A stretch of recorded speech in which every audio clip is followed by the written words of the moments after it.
Hello everyone, कैसे हैं आप सब। कोमल अरविंद, और आज बात करते हैं कि जाने अनजाने आप किसी का बुरा कर रहे हैं क्या। क्या कहूँ, किसी तरह से आप साइकिक अटैक किसी को दे रहे हो क्या। क्वेश्चन आ गया, राइट। आंसर इज कई बार ये कर बैठते हैं हम और हमें पता भी नहीं चलता। कैसे? हर चीज़ है एनर्जी, ओके। हर चीज़ क्या है? एनर्जी है। तो आप किसी को अगर हीलिंग भेजते हो, सुना कि देखिए कि हमने हीलिंग कर रहे थे, देखिए एनर्जी भेजी है ना।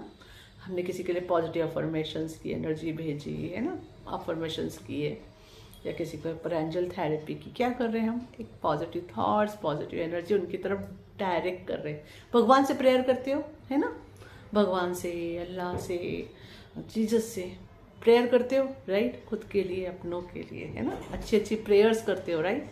और जब आप प्रेयर्स करते हो, राइट, तो उस समय क्या करते हो आप? अच्छी एनर्जी एक तरीके से उनके लिए भेज रहे हो, तो उसका असर उन पर होता है, 100% होता है, राइट।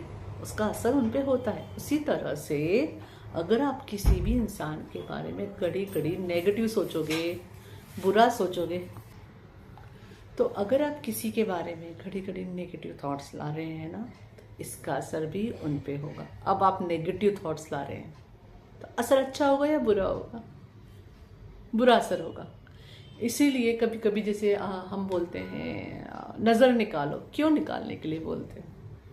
दृष्टि निकालो बोलते हैं ना, कि अरे तुम बहुत अच्छी से रेडी हो गई हो, बहुत सुंदर लग रहे हो, चलो दृष्टि निकालो, उसका बहुत प्रमोशन वगैरह हुआ है, चलो उसकी दृष्टि निकालो। क्यों?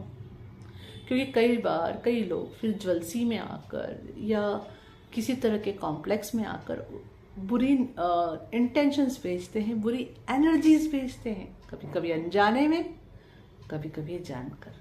तो उसका असर होता है ना, हमारे ओरा पे उसका असर होता है, हमारे ऊपर उसका असर होता है। इसके लिए फिर हम वो दृष्टि निकालना करते हैं, है ना। तो यहाँ पे इससे कैसे बचा जाए वो भी है कि आप अपने ओरा को, अपने शील्ड को इतना पावरफुल बना सकते हो कि उन चीज़ों का आप पे असर ही ना हो, ठीक है। अगर आप इस तरह के स्पिरिचुअल प्रैक्टिसेस या कर रहे हैं तो वो काम करती है। जैसे रेकी के थ्रू बोलिए, एंजल थेरेपी के थ्रू बोलिए, protection bubble, mantras, Hanuman Chalisa and बहुत सारे इन चीज़ों से काम बनता है। क्यों बनता है? क्योंकि दे आर पावरफुल एनर्जीज जो हमें प्रोटेक्ट करती हैं, ठीक है। तो वहाँ पे बहुत अच्छा, लेकिन हर कोई यह चीज़ें डेली करता नहीं है ना, राइट। तो फिर कई बार अगर आपको ये फील हो कि आपके अंदर किसी के लिए घड़ी घड़ी नेगेटिव थॉट्स आ रहे हैं, तो क्वेश्चन कीजिए कि आप चाहते हो वाकई में किसी के लिए नेगेटिविटी भेजना, किसी को तकलीफ देना? नहीं, राइट। तो ऑफकोर्स पहली बार में हो सकता है आप ये आदत आपकी बंद ना कर सको, अनजाने में फिर से आपके अंदर कोई बुरे विचार आ जाए, इसने मेरे साथ ये किया था या उसने वो किया था या कुछ भी। पर जब कॉन्शियसनेस राइजिंग का मतलब ही है अवेयरनेस आना, पर एक बार अवेयरनेस आ जाएगी ना, तो स्लोली स्लोली आप उसको पहले कम करोगे, फिर ये हैबिट ही बंद कर दोगे। एक तरीके से आपने क्या किया पता है? वेरी गुड कर्मा क्रिएट किया। पहले जो नेगेटिव थॉट्स आ रहे थे किसी के बारे में, वो भी तो बैठ कर्म थे, ठीक है। कर्मा मतलब एक्शन, फिर वो किसी तरह की भी एक्शन हो, तो आपने अपने आप को उस बैड कर्मा से मुक्ति दे दी। और अब अगर आप किसी के बारे में अच्छा सोच रहे हो तो क्या क्रिएट कर रहे हो? गुड कर्मा। और यही चीज़ खुद के लिए भी अप्लाई होती है। कई बार हम खुद को ही बहुत तकलीफें पहुंचाते हैं। कैसे? खुद के बारे में घड़ी घड़ी नेगेटिव बोलकर, नेगेटिव सोच कर, राइट। क्या करते हैं हम? खुद के लिए नेगेटिव अफर्मेशंस दे रहे हैं। फिर उसका हमारे ऊपर असर होगा कि नहीं? जब दूसरों के लिए हम नेगेटिव सोच रहे हैं या बोल रहे हैं तो उन पे असर हो रहा है, फिर आपका खुद पे होगा कि नहीं होगा? सोचिए।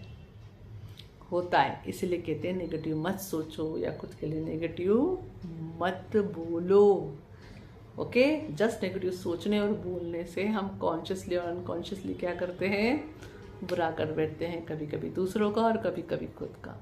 तो अगर आप ये चीज़ आपके अवेयरनेस में आ गई है तो आप चॉइस बना सकते हैं, थोड़ी प्रैक्टिस कर सकते हैं और इस चीज़ को बिल्कुल रोक सकते हैं, है ना।